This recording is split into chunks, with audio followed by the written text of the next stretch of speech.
Hey everyone, Theo here. Today I'm reviewing the 100% cotton watercolor sketchbook from Etchr. I have almost filled this sketchbook, so now I can talk more about it.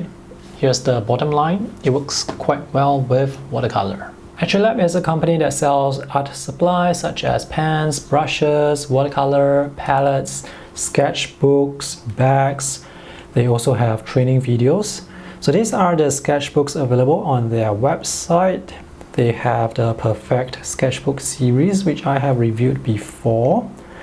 The Etchr sketchbook is available in landscape and portrait orientation.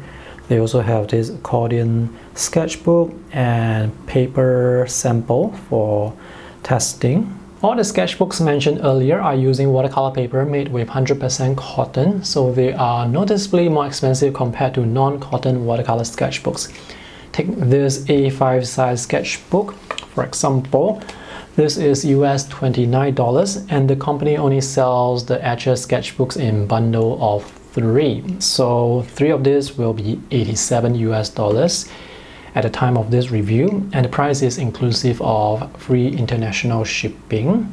The A6 size sketchbook is $62 US for a bundle of 3, and the A4 size sketchbook is $117 US for a bundle of 3. If you just want to buy one sketchbook and not a bundle of 3, you can get the sketchbook on Amazon. Affiliate links are in the video description. The cover is white cotton fabric that you can paint on, and that's the company logo. Since the cover is fabric, it can get dirty quite easily. The corners are rounded off, including the pages. There are 52 pages, and this is the page marker. There is this elastic band to hold the hard covers together, but this will lose its elasticity pretty quickly.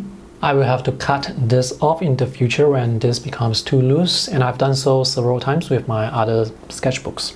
The sketchbook can be opened completely flat, except for this page near the front where it's glued to this page, and also right at the back we have these 2 pages which are glued together.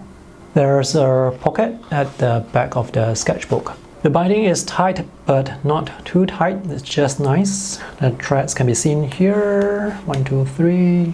For this watercolor sketch, I used a lot of water and painted across the 2 pages, and some of the water and paint went into the hole where the threads are. So you can see the watercolor appear here. It's actually not too bad, it's just a bit. And this watercolor paper can handle pen, ink, and watercolor really well. The paper is available in smooth hot press or textured cold press surfaces. This paper that you see here is the cold press version, and I really like how the texture looks. The paper can handle layering or glazing quite well. So for this building, I painted it with this warm yellow. After that's dry, I painted red, and after the red is dry, I painted the shadows. So this is how layering or glazing looks on this paper. You can create nice smooth color blending on this paper. So while the yellow paint was still wet, I charged in another color to make some of the areas warmer, and the color blend is very smooth. It's easier to create color blends like this on 100% cotton watercolor paper. On non-cotton paper, when you charge in another color, the paint will remain stationary and the colors won't blend as easily. The colors also appear to be quite vibrant on this paper. This is the wet on wet test that separates the best quality watercolor paper from the good quality watercolor paper.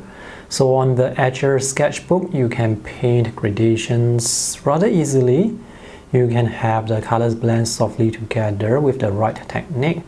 Here I painted yellow, and while the wash was still wet, I charged in transparent pale orange and turned the sketchbook around so that the color can flow downwards. And here, while the yellow wash was still wet, I painted 3 horizontal strokes. So the horizontal strokes are quite noticeable, and as the transparent pale orange moves down, it kind of separates into different streams. By the way, the yellow wash was quite wet. So here's a close-up.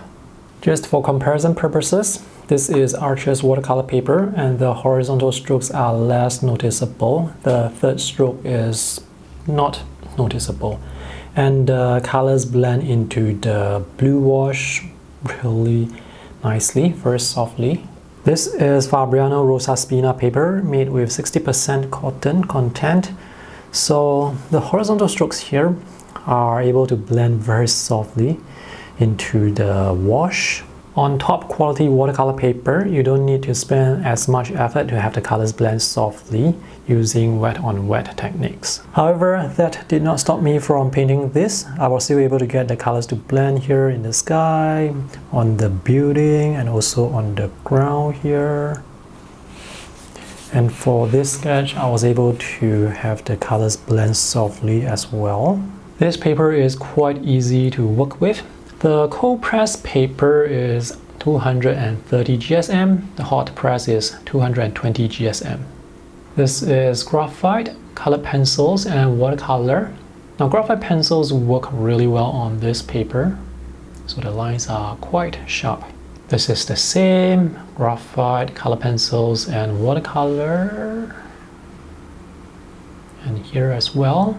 Inks work really well. These are colored inks from Uniball pens. There's no mention of the company that makes the paper. Anyway, as long as the paper can handle wet on wet watercolor techniques with smooth color blending, the paper is good enough for me.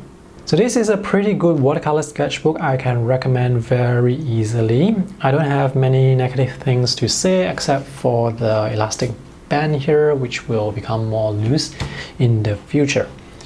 And if you guys want to check out other watercolor sketchbooks with paper made with 100% cotton, visit the links that I have for you in the video description below. Thanks for watching. I hope this review is helpful. See you again.